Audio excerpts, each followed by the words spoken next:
4월은 그리스도의 부활을 기념하는 달이죠. 그래서 오늘 저는 4월 마지막 주일 복된 아침 시간에 예수의 부활 또 나의 부활, 그런 제목으로 잠깐 말씀을 드리도록 이렇게 하겠습니다. 우리가 성경 말씀을 보면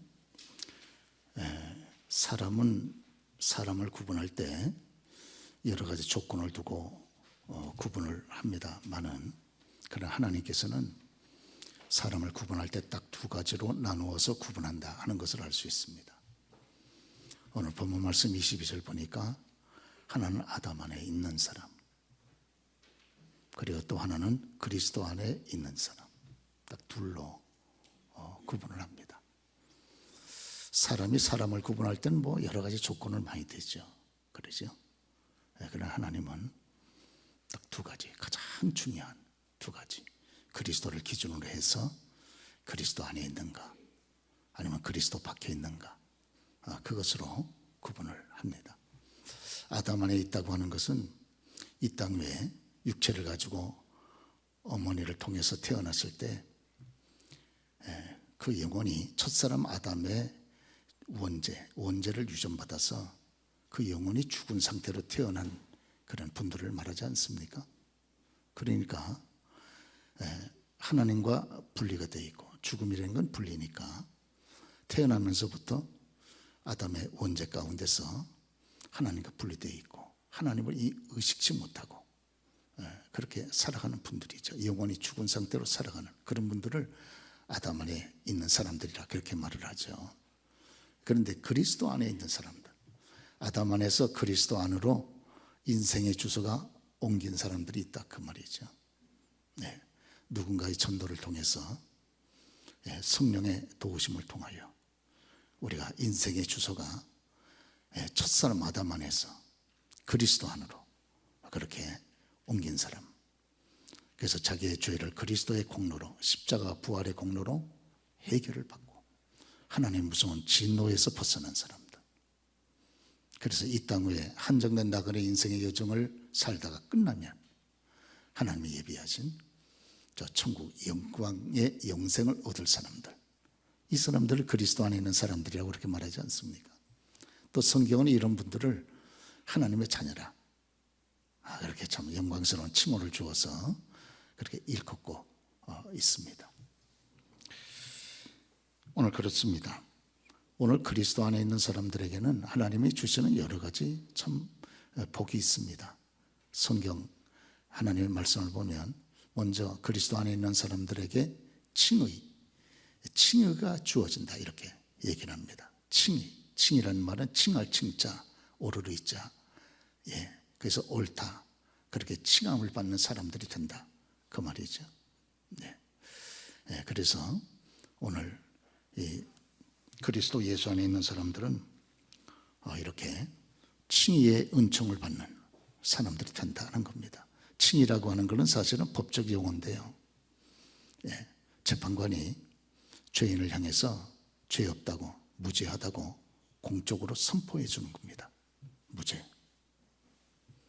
참 여러분, 그 죄 가운데 이렇게 구속이 돼서 불명예와 그리고 수치 가운데 살아가던 사람들이 마지막 계속해서 항거함으로 인하여 마지막 대법원에서 무죄 판결을 탁 떨어졌을 때 그 기쁨과 감격이 얼마나 큽니까? 잃어버렸던 명예를 다시 되찾고, 수치가 사라지고 잃어버렸던 자기의 모든 고난이 다시 복권이 되는 그런 놀라운 일들이 있지 않습니까? 무죄. 법정에서 정식으로 이렇게 무죄라고 선포해 주는 거예요. 그게 바로 저와 여러분들 그리스도 예수 안에 있는 하나님의 자녀들에게 주어진 첫 번째 선물이라고 하는 겁니다.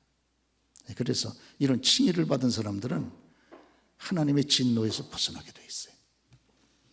여기 하나님의 의와 반대되는 말이 하나님의 진노거든요.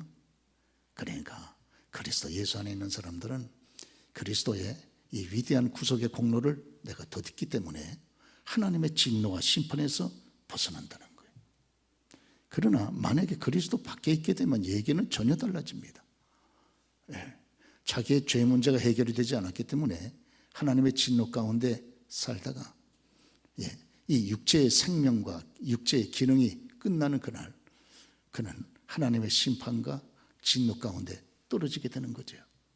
그거보다 더 끔찍하고 저주스러운 일은 다시 없는 것 아니겠습니까? 그렇습니다. 뿐만 아니라 그리스도 안에 있는 사람들에게 하나님께서 주시는 큰 선물 가운데 하나가 생명입니다. 생명. 생명. 그러죠.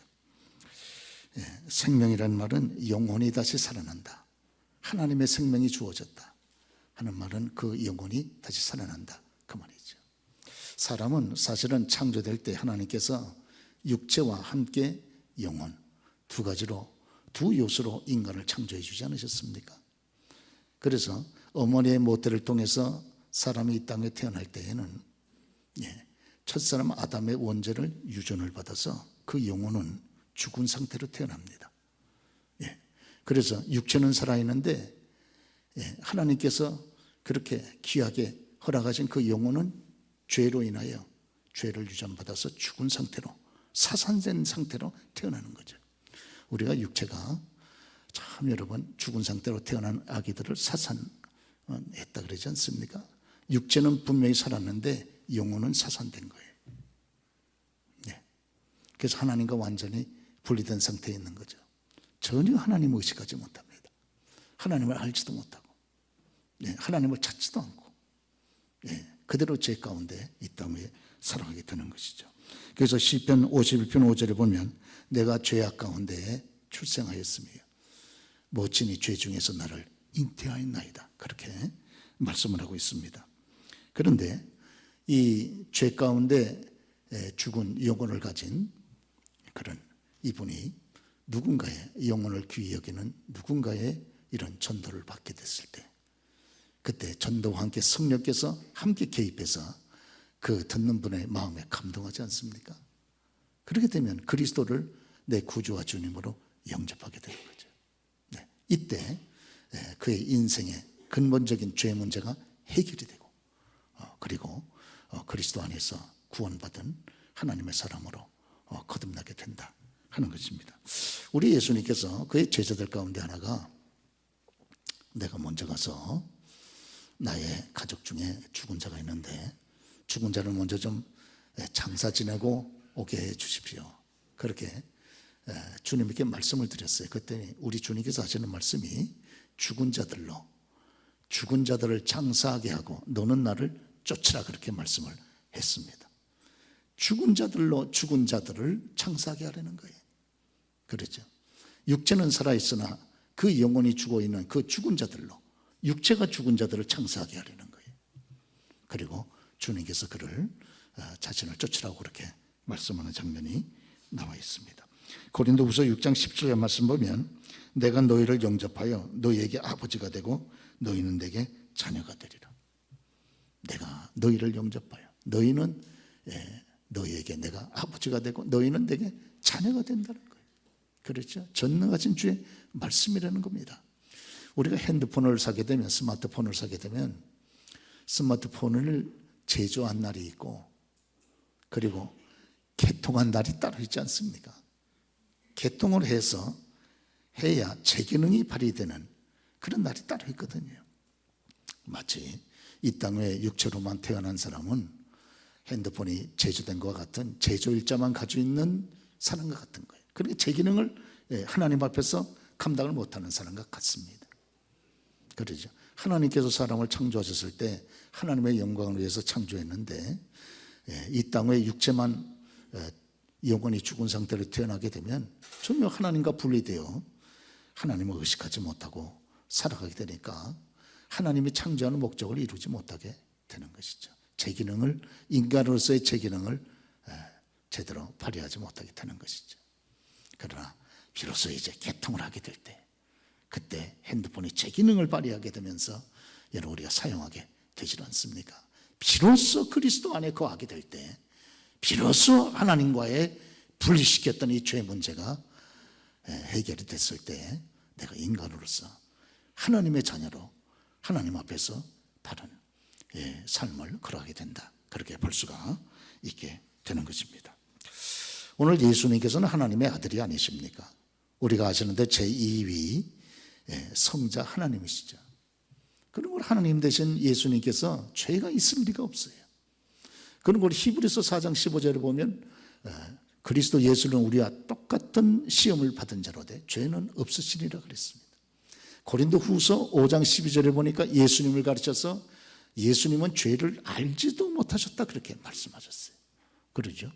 그럼에도 불구하고 예수님께서 죄의 결과인 죽음을 십자가에서 처참한 죽음을 그렇게 여러분 감당하신 것이 아닙니까? 웬일입니까? 그러죠. 죄 없으신 그분 하나님의 아들 예수께서 어찌 죄의 결과인 죽음을 그가 그 온몸으로 그 고통을 감당을 하셨다는 말입니까?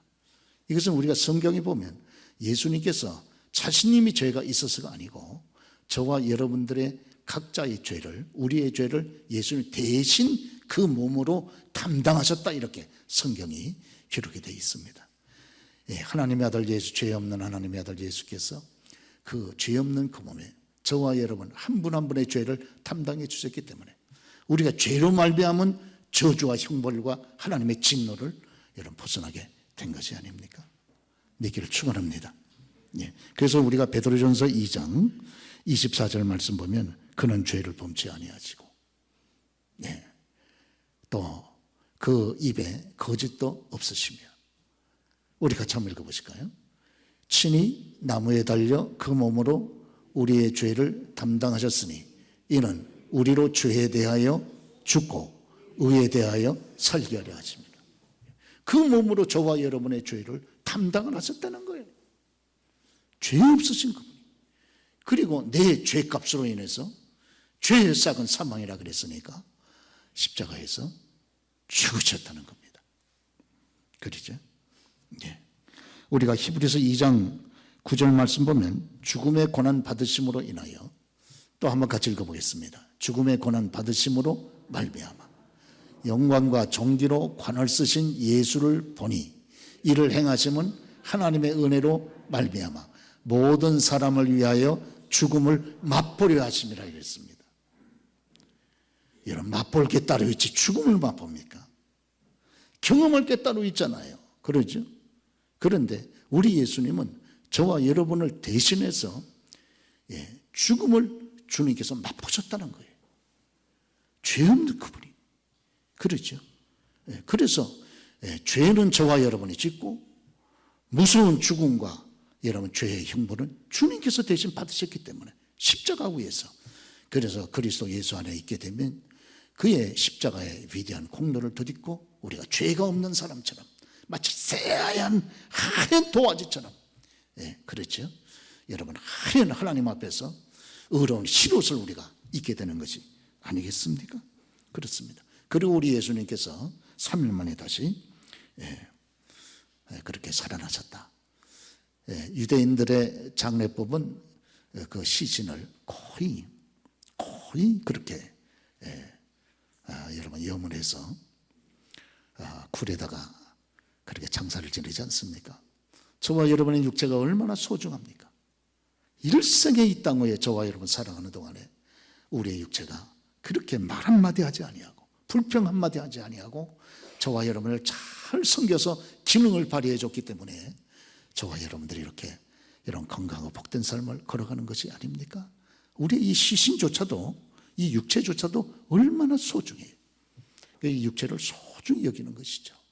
그래서 유대인들도 유대인의 법을 따라서 죽고 난 뒤에 그 영혼이 그 육체에서 떠나 그 육체가 모든 기능이 멈춰지고 난 다음에 육체를 깨끗이 염원해서 여러분 굴에다가 모시는 거죠. 예수님도 유대인의 법에 따라서 그렇게 굴에 안장되지 않았습니까? 그런데 우리 놀라운 것은 예수님께서 장사인 지 3일 만에 죽음의 권세를 깨버리고 다시 살아나셨다 하는 것이죠. 그건 우리 성경에 기록되어 있고 저와 여러분들 그것을 우리가 고백을 하고 있습니다. 이 부활절 아침 시간에 몇몇 여인들이 주님을 사랑하는 몇몇 여인들이 예수님의 죽은 몸에 향품이라도 바르기 위해서 그 새벽 시간 어두울 때 찬 공기를 무릅쓰고 예수님의 무덤을 찾아가지 않았습니까? 그런데 찾아가 보니까 벌써 예수님을 안장했던 그 무덤 문이 열려서 옆으로 비켜 있었고, 무덤 문은 열려 있고 그 안은 텅 비어 있게 되어진 거죠. 그렇죠.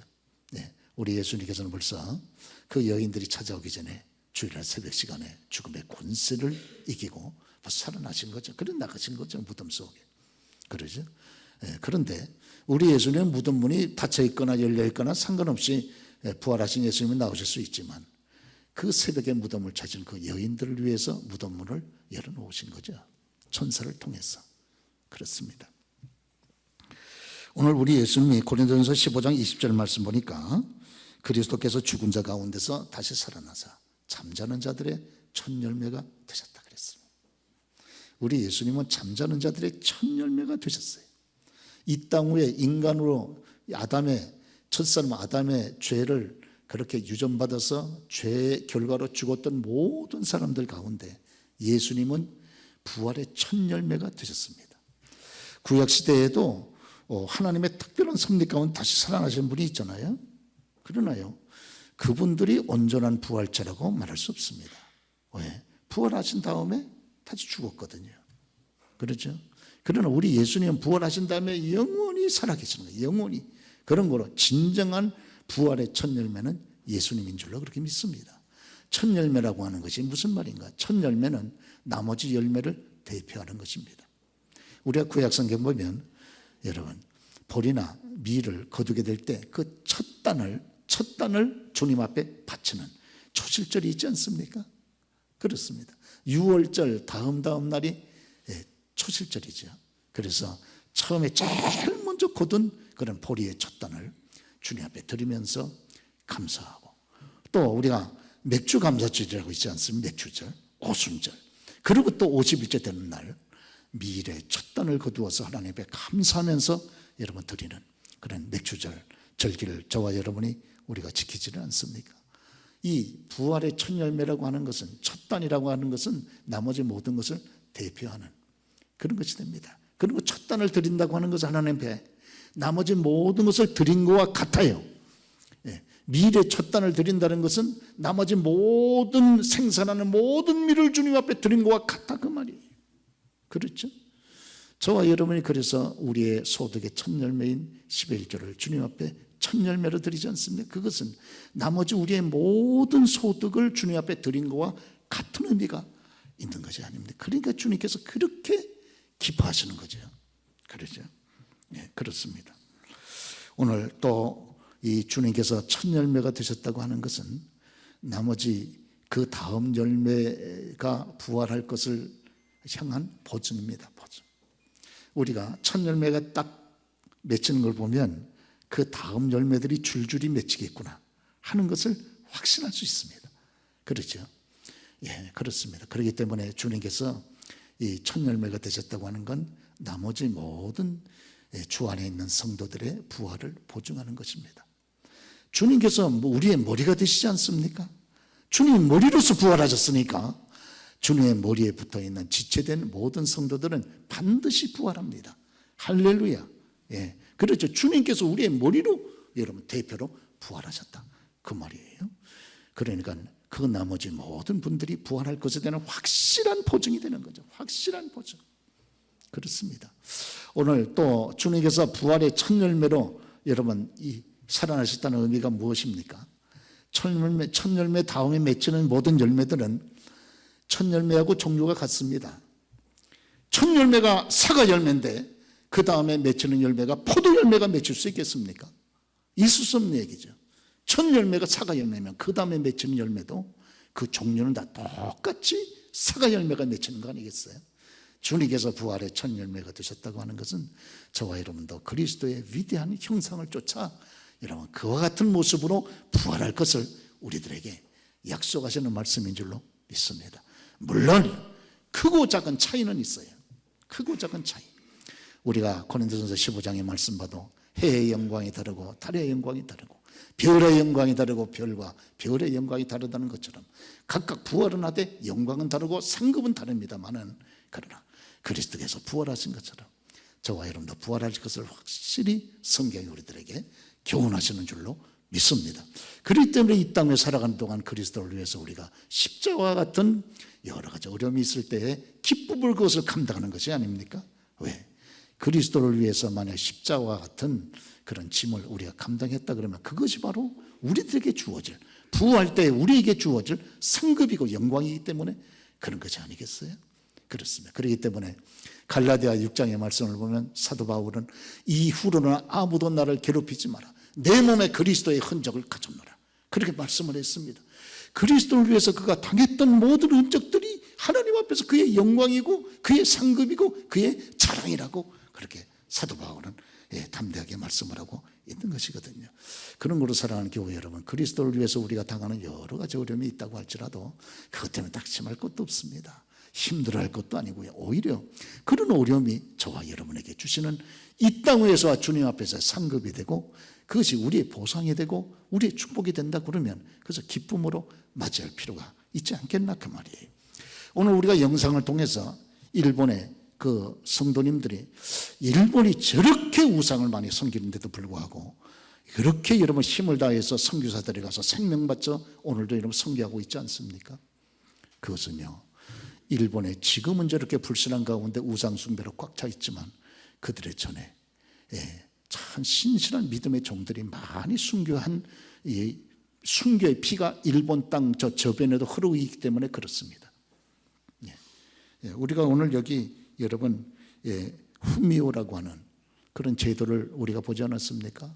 일본 그 여러분 막부 시대에 매년 정초가 되면 크리스천들을 다 이렇게 찾아냈단 말이에요. 예수님의 초상을 앞에다 갖다 놓고 그리고 난 다음에 한 사람씩 다 거기에다가 여러분 그것에 대한 태도를 분명히 하고 지나가려는 거예요. 그런데 만약에 예수 믿는 사람이라 그러면 믿지 않으면 당신이 믿지 않는다 그러면 살려줄 테니까 그 예수님 초상에다가 밟고 가고 욕을 하고 침을 뱉고 가려는 거예요. 그런데 우리 기독교인들 그렇게 못하잖아요. 그리고 그 앞에 머뭇머뭇거리니까 탁 체포가 되는 거예요. 참 잔인하게 그 막부 시대에 아주 잔인하게 예수 믿는 사람들을 그렇게 해서 체포해가지고 6병 되는 요 조그만 공간 안에다 33명 이상을 갖다 집어넣어가지고 무지 그렇게 고문을 하고 난 다음에 여러분 결국 오늘 우리가 본 대로 1km의 거리를 걸어서 귀가 잘린 채로 가서 참수를 다 당했다 그렇게 나와 있지 않습니까? 저 앞에 쓰게 되면 우리 믿는 교인들은 누구나 다 경건한 마음을 갖지 않을 수가 없는 거죠. 그들이 그렇게 자기의 생명을 위험을 무릅쓰고라도 고난을 여러분 생명을 아끼지 아니하고 당하는 이유가 어디 있습니까? 그것은 반드시 죽음 이후에 끝이 아니고 부활이 있고 반드시 이 고난이 헛되지 않다고 하는 것을 확신했기 때문에 그런 것이 아닙니까? 그때 그 성도님들이 그런 확신을 가지고 살아갔던 것처럼 오늘 이 시대에도 교회 여러분들이 믿음으로 사는 것 그건 조금도 헛되지 않습니다. 그건 정말 영광이고 그건 저와 여러분들이 이 땅 위에 육체를 가지고 살아가는 동안 저와 여러분들의 자랑의 제목이 뭐냐? 자랑의 제목은 바로 그리스도를 위해서 당했던 저와 여러분의 여러 가지 어려움들은 다 하나님 앞에서 여러분 이 땅 위에 살아가면서도 자랑의 제목, 축복의 제목이 되는 줄로 믿으시면 아멘 하시기 바랍니다. 오늘 반드시 부활합니다. 그리스도께서 부활의 첫 열매로 그 후에 부활할 모든 사람을 대표해서 그 후에 부활할 모든 사람의 보증으로 또 우리 예수님께서 우리의 머리로 부활하셨기 때문에 그와 더불어 하나가 되어 있는 그의 몸된 저와 여러분들은 반드시 부활합니다. 그러죠? 그래서 오늘 여기 데살로니가 전서 데살로니가 교우들은 특별히 이 주님의 재림에 대해서 관심이 많았습니다. 관심이. 왜 그러냐? 그들이 주님에 대한 그 열정이 믿음이 뜨거웠기 때문에 그렇습니다. 그러죠. 과거에 우리나라도 1992년도에 예수님이 10월 28일 날 재림한다 그래가지고 성도님들이 그 전날부터 막 목욕 재개하고 흰옷 입고 막 준비하고 있는 것 없는 것 전부 다 팔아가지고 전부 이단한테 갖다 바치고 다 그러셨습니다. 그 성도님들 물론 연약하고 무지해서 어리석은 것은 안타깝지만 그러나 주님의 재림에 대한 뜨거운 열망을 가진 것은 칭찬할 만하다 그 말이에요. 그러죠. 오늘 우리가 데살로니가전서 4장에 보면 그리스도 예수의 강림의 장면을 여기 말하지 않습니까? 주께서 호령과 천사장의 소리와 하나님의 나팔로 이 땅에 강림하실 때에 그리스도 예수 안에서 죽은 자들이 먼저 일어나고 그 후에 살아남아 있는 우리도 변화되리니 그리하여 우리 모두가 다 공중으로 끌어올려 공중에서 주를 맞이하게 하시리라. 사도 바울이 여기 말씀하지 않습니까? 이 기절 특별히 여러분 장례식 있을 때 하간 예배 때 늘 이 기절만 했습니다. 왜? 그 가족들의 죽음으로 인해서 마음이 극히 슬퍼 있는 성도들 마음속에 위로와 소망을 주기 위해서 이 말씀을 하는 거 아니겠어요? 주께서 호령으로 재림하실 때 호령으로 이 땅에 오신다는 거예요. 무슨 그 호령의 큰 소리는 무슨 소리인가? 그거는 죽음으로 잠든 자를 깨우는 호령 소리입니다. 일어나라! 주께서 말씀하는. 그리고 천사장의 소리와, 천사장 누구신데? 천사장 여러 명 있지 않습니까? 미가엘 천사장의 소리와 하나님의 나팔로 하나님께서 이 땅에 살아남아 있는 살아난 모든 자들을 하나님께 불러들이는 소집령 나팔 소리죠. 하나님의 나팔로 이 땅에 강림하시리니 그때 그리스도 안에서 죽은 자들이 다시 살아난다는 거예요. 그리스도께서 살아나신 거잖아요. 그리고 그 후에 그때 예수께서 이 땅에 강림하실 때 하나님의 은혜로 그때까지 살아있는 자들은 호련히 변화돼요. 우리 오늘 고린도전서 15장 50절에 내가 영적 비밀을 너에게 말하노니 우리가 다 잠잘 것이 아니에요. 그날 호련히 하나님의 나팔 소리가 이 땅에 울려 퍼질 때 우리도 변화되리니 그렇게 말씀하지 않습니까? 호련히 우리도 변화된다는 거예요. 호련이라고 하는 말은 눈과 발 사이에 그 말이거든요. 저와 여러분이 지금 이 몸을 가지고는 천국 못 들어갑니다. 예. 우주에만 들어가려고 해도 우주보고 완전히 갈아입고 나서 들어가지 않습니까? 하물며 영광스러운 천국에 여러분 이런 몸을 가지고는 들어갈 수 없어요. 그렇기 때문에 주님께서 이 땅에 강림하실 때 호련히 천국에 들어갈 수 있는 여러분 우리의 몸으로 호련히 변화가 돼서 저와 이는 공중으로 끌어올려 잠자는 자들 그때 죽었던 분들과 동시에 저와 여러분도 변화돼서 함께 공중에서 주님을 맞이하는 영광을 우리가 누리게 될 줄로 그렇게 믿습니다. 오늘 그렇기 때문에 결론적으로 오늘 사도 바울의 말씀을 우리가 들어볼 필요가 있습니다. 그러면 이와 같은 그리스도의 부활 안에서 부활될 소망 가운데 이 땅의 믿음으로 살아가는 사람들은 어떻게 살아야 되겠는가 하는 것이 오늘 사도 바울은 여기 말씀하기를 나는 날마다 그리스도를 위해서 위험을 무릅쓰고 날마다 죽노라 그랬습니다. 사랑하는 여러분, 저와 여러분은 위험한 일인 줄 알면서도 그리스도를 위한 일이기 때문에 저와 여러분 위험을 무릅쓰고 날마다 사도 바울이 죽는다 그랬는데 우리도 날마다 나 자신을 죽이고 그리스도로 살아나는 그런 삶을 우리가 살아가야 되는 줄 믿습니다. 뿐만 아니라 사도 바울은 그 당시에 있었던 쾌락주의자들의 그런 어리석은 모습을 얘기를 해줍니다.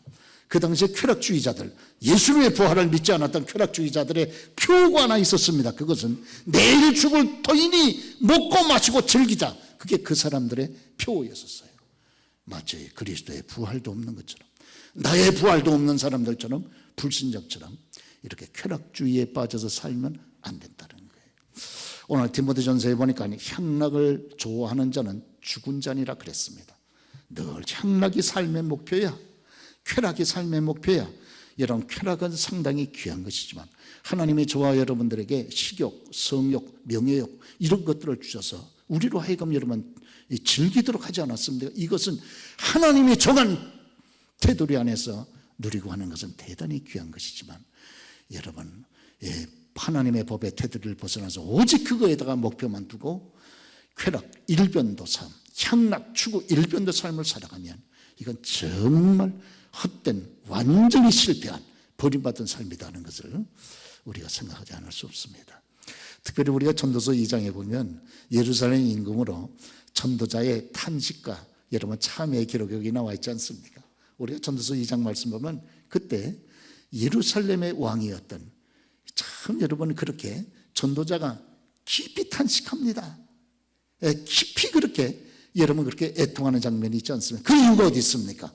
우리가 성경 말씀 보면 그는 자기가 전도서 2장 16절에 말씀하기를 그는 자기의 눈이 원하는 것을 금하지 아니하였고 자기의 마음이 즐거워하는 것을 막지 아니하였다 그랬습니다. 여러분요, 예수 믿는 사람이 우리의 눈이 원하는 걸 막지 않으면 큰일 납니다. 여러분, 우리의 마음이 즐거워하는 대로 그대로 그냥 거기에 내 삶을 투자하고 여러분 집중했다가는 정말 망전합니다. 그러죠. 그렇기 때문에 이 전도서의 기자가요, 전도서 12장 전체를 통해서 자기가 끊임없이 탄식하고 후회하고 회개하고 하는 이유가 어디 있습니까? 그러면 전도서 2장의 그 원인이 거기 있는 거거든요. 자기의 눈이 원하는 것을 막지 않아야고, 자기의 눈이 원한다 할지라도 하나님이 기뻐하지 아니하시면 막아야지. 자기의 마음이 즐거워하는 것을 나이가 금하지 아니했다. 금하지 아니하다니요, 금할 것을 금해야죠. 그렇지 않으면 큰일 나지 않겠습니까? 그러죠. 예, 그래서 오늘 전도서를 보면 참 이 전도자가 이렇게 참회에 탄식을 할 수밖에 없었구나 하는 것을 우리가 단적으로 할 수 있는 것 아니겠어요? 부활이 없다고 하는 사람들의 결정적인 삶의 모습은 쾌락주의입니다. 쾌락주의. 무엇 때문에 사십니까? 무엇 때문에 살긴? 예, 이 짧은 인생, 얼마 남지 않은 인생 조금이라도 즐겨야지. 그래, 이게 죄가 되든 신앙도 양심도 다 져버리고, 죄가 되든 말든 가정이 파괴되든 뭐하든 그냥 자기 즐기는 데 집중한다 그 말이에요. 이래가지고는요, 이게 되겠습니까? 이게 완전 마귀 역사가 귀신 역사지. 그렇죠. 하나님이 얼마나 탄식을 하겠습니까? 그렇습니다. 오늘 또 사도 바울께서 말씀하기를 깨어 의를 행하고 그랬습니다. 사랑하는 교회 여러분, 그리스도께서 부활하신 것처럼 저와 여러분도 다시 한번 부활하여 하나님 앞에 쓸 것을 믿습니까? 그렇다면요, 깨어 계셔야 돼요. 깨어 있어야 됩니다. 잠들어 있으면 안 됩니다. 그러죠. 영적으로 이게 저와 여러분 분명히 눈을 벌겋게 뜨고 깨어있는, 아니 그런 얘기 아닌 걸 여러분 너무 잘 아시지 않습니까? 영적으로 깨어있으라 그 말이에요. 영적으로 하나님과의 교제를 돈독하게 해라 그 말 아닙니까? 그러죠. 영적으로 깨어서 의를 행하고 하나님이 기뻐하는 일을 행하라 그 말 아니겠습니까? 그래야 우리가 하루를 살아도 여러분 사는 것이 아니겠습니까? 그렇습니다. 그리고 오늘 여기 죄를 짓지 마라, 죄를 짓지 마라, 그렇게 말씀. 우리 저기 한번 같이 한번 읽겠습니다. 시작. 깨어 의를 행하고 죄를 짓지 말라. 이게 저와 여러분의 신앙 양심에 하나님 말씀에 근거할 때 이게 죄로구나 그렇게 알 수 있거든요. 그러면 죄를 짓지 말라 하는 말은 스탑! 스탑해라 그 말이죠. 스탑. 그러죠. 스탑해라. 이제 그렇게 살아가는 것은 스탑해라. 스탑. 지금까지 그렇게 살아올 수도 있다. 그러나 그렇게 살아가서는 안 된다. 스탑해라. 그것은 수치스러운 삶입니까? 하나님이 기뻐하지 않는 삶입니까? 하나님의 진노와 징계가 바로 눈앞에 있는 삶이니까 그걸 스탑해야 된다. 그렇게 사도 바울께서 말씀합니다. 그리고 결론적으로 오늘 부활장 마지막 권면이 15장 58절 말씀이 아닙니까? 그러므로 사랑하는 내 형제들아, 견실하며 흔들리지 말고 주의 일에 더욱 힘쓰는 자들이더라. 이는 너의 모든 수고가 주 안에서 헛되지 아니하는 줄을 내가 확신하노라. 할렐루야. 오늘 사랑하는 교회 여러분, 우리가 흔들리지 마십시다. 저와 여러분의 살아가는 삶이 현실이 너무 이 사탄의 역사에 의해서, 불신분들에 의해서 완전히 만들어진 이런 불신 문화 속에서 우리가 매일매일의 삶을 살아가지 않습니까? 그래도요, 여러분 흔들리지 마십시오. 우리의 신앙이 도전을 받고 어려움을 당한다 할지라도 흔들리지 말고, 여러분 우리가 경고하여 주님의 일에 더욱 힘쓰는, 그것이 바로 나에게도 복이 되고 우리 후손들에게도 복이 되고 이 땅에서도 복이 되고, 그리고 하나님께서 저와 여러분을 보내실 때, 부르실 때 하나님 앞에 정말 우리가 찬송하면서 상급을 받을 수 있는 아름다운 길인 줄로 믿습니다. 이 큰 은혜가 주님의 부활을 우리가 바라보면서 나의 부활도 소망하는 그런 삶을 걸어가는 저와 여러분들의 주시는 말씀인 줄로 그렇게 믿습니다. 주 안에 승리하는 저와 여러분 다 되시기를 주로 축원합니다.